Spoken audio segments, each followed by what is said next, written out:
आज आपण बनवणार आहे गुलाबजाम। त्याच्यासाठी मी अर्धा किलो पेढी घेतले रेडीमेड।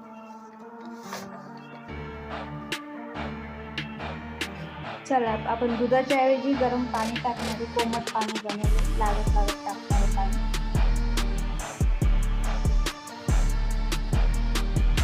हे बघा आपला घट्ट गोळा तयार झाला। आता आपण याला 2 मिनिटं मुरत ठेवू।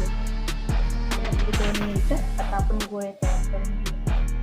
हे बघा हाताला पहिले तेल लावून घेतलं। छोटे छोटे हे बघा असे मी सगळे गोळे तयार करून घेते। हे बघा झाले आपले सगळे गोळे तयार करून। आता आपण तळायला घेऊ। हे बघा आपलं तेल तापलंय। आता आपण मीडियम याच्यावर गोळे तयार करू तळायला। हे बघा गोळे टाकते।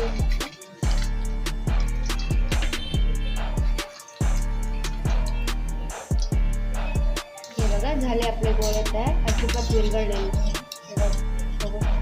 बघू शकता तुम्ही।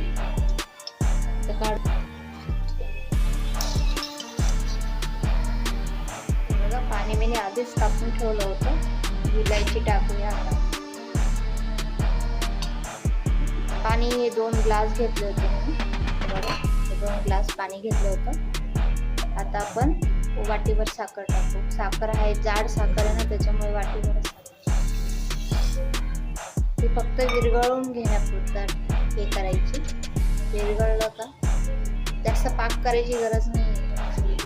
हे बघा आपली चाचणी तयार झाली आहे। चाचणी म्हणजे नुसतं साखर विरघळायची होती। आता आपण गॅस बंद करून देऊ। तर याला थोडंसं गार होऊ देऊ आणि मग आपण याच्यात गुलाबजामुन टाकू। हे बघा गुलाबजामुन आपले बनवून झाले। कसे वाटते गुलाबजामुन? आवडले असतील तर लाईक करा, शेअर करा, सबस्क्राईब करा।